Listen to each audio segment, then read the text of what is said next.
Om Gurubhyo Namaha. The first leader, woman leader in academia, foremost, is Devi Saraswati, Ma Saraswati. So if we are all academicians here, we are all the followers of her, Ma Saraswati. I would like to share the message that I have given here and then start my brief presentation. The much needed congregation of all India women academicians to the envisioning new Bharat is happening at the right time, and I am happy to be part of the national mission. Bharat is the right identity, culturally ordained, recorded in all the ethos of our country. It is time to uphold timeless values in our nation building.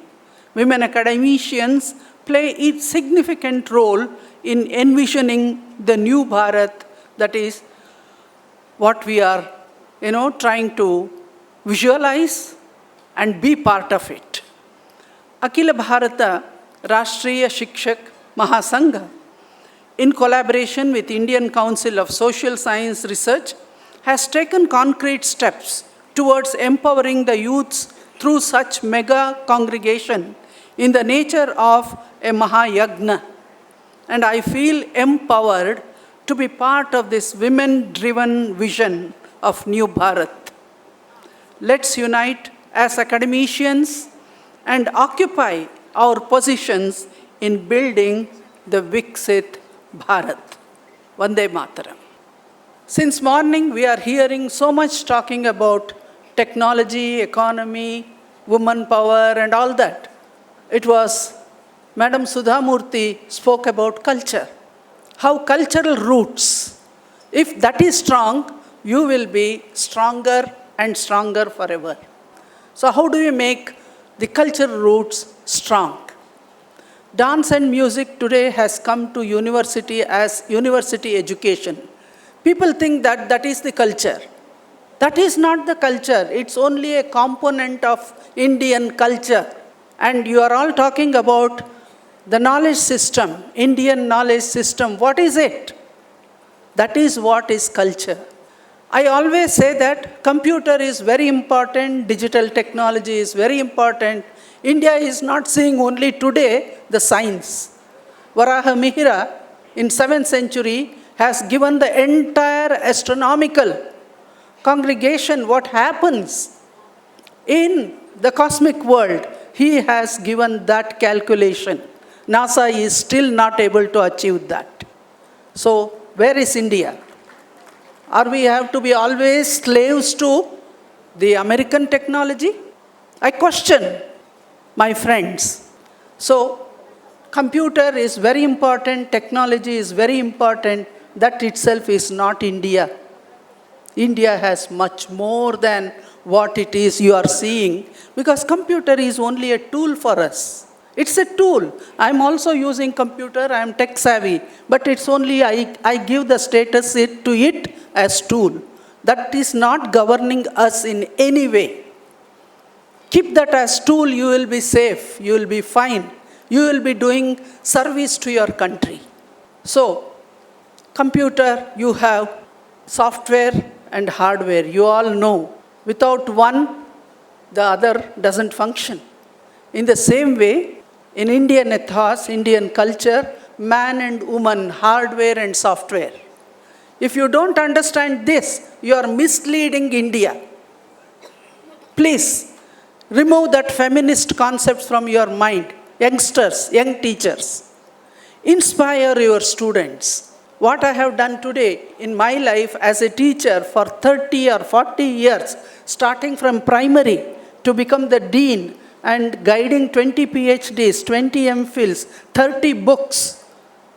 All this is because I was a teacher basically. What I have done, I have inspired my students, only inspired. I didn't teach them anything. Sudha Murthy ji in the morning, she was telling what is the role of a teacher. That is what is required. You need not teach, you have to inspire them. So this is what is required.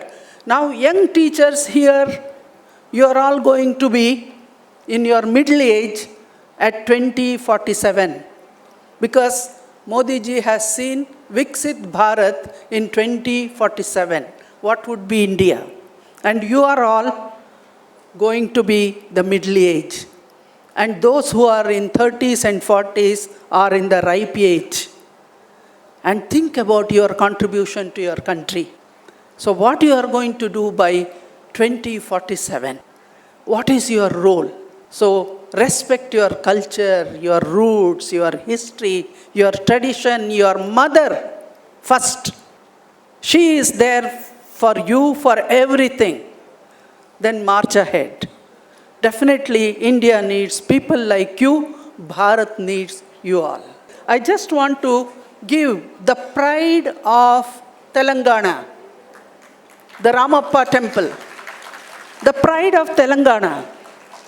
And India had, that South India had only 4 UNESCO World Heritage Sites. UNESCO World Heritage Sites are status to the country. We are the 5th in the world to have number of UNESCO World Heritage Sites. So we have 42 today. China is ahead, France, Italy. When should we go to second? At least, if not Italy, next to Italy, India should be there. So what we should do for that? We all have to work for that. UNESCO status does not just come to you because you are a great nation. There are so many other parameters, criteria. We are, as specialists, we work in that field. And every state needs to have number of UNESCO World Heritage Sites. And in South, we had only 4. That is Mahabalipuram, Brihadeshwara in Tamil Nadu, Pattadakal and Hampi, that's it.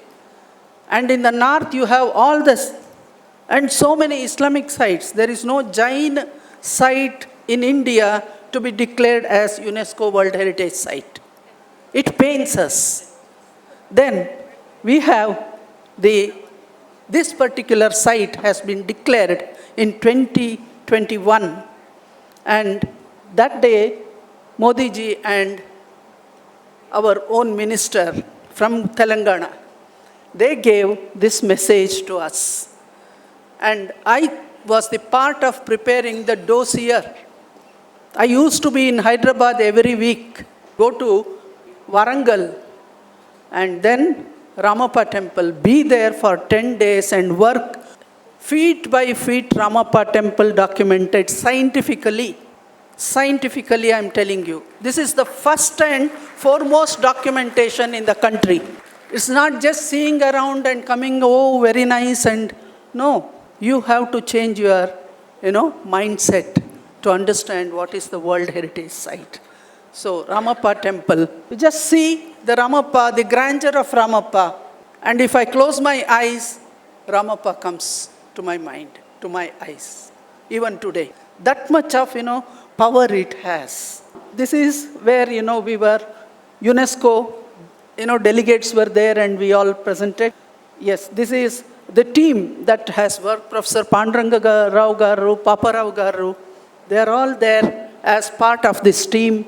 And Dr. Soumya Manjunath is also here, and who was the team, part of the team we all work. Look at Ramappa. If you had not seen Ramappa, you had not seen the country.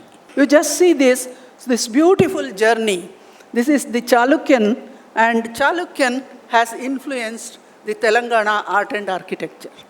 This is Warangal, Veyistambalu temple, the great Veyistambalu temple is the great temple in the country. Look at this. This is the Torana, the greatest Torana, Warangal Torana, Kakatiya Torana. Warangal fort. Next. Only in Ramappa temple in India, you have so many world heritage sites. But only in Ramappa, we have 5 materials used. 5 materials. In all other places, only 1 material will be used. It's so surprising. Technologically, it's so strong, Ramappa.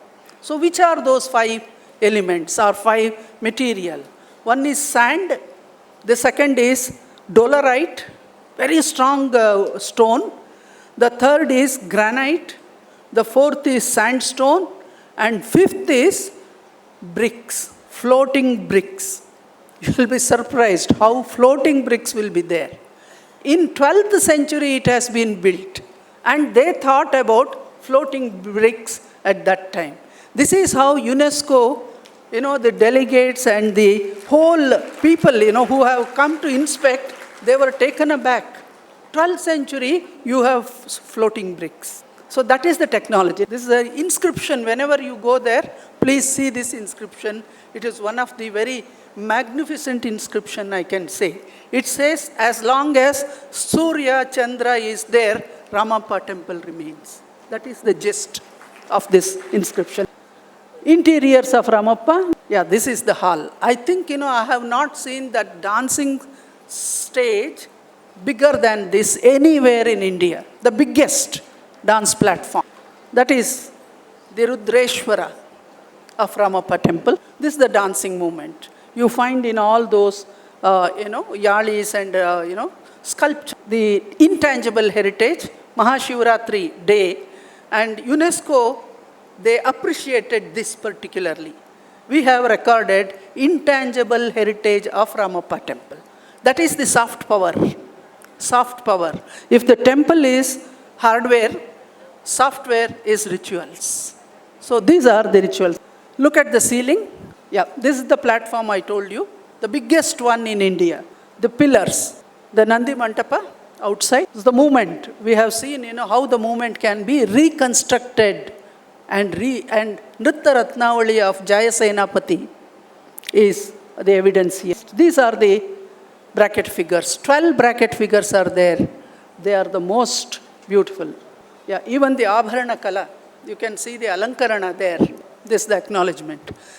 So friends, this was little different from what you have seen or what you have heard, but you should be proud of your heritage first, both the tangible and intangible. That will build your country. If you don't take that seriously, all your technology will go to flop. Make your country strong by roots and stand with your scientific technology as pinnacle. So you want the root and you want the pinnacle.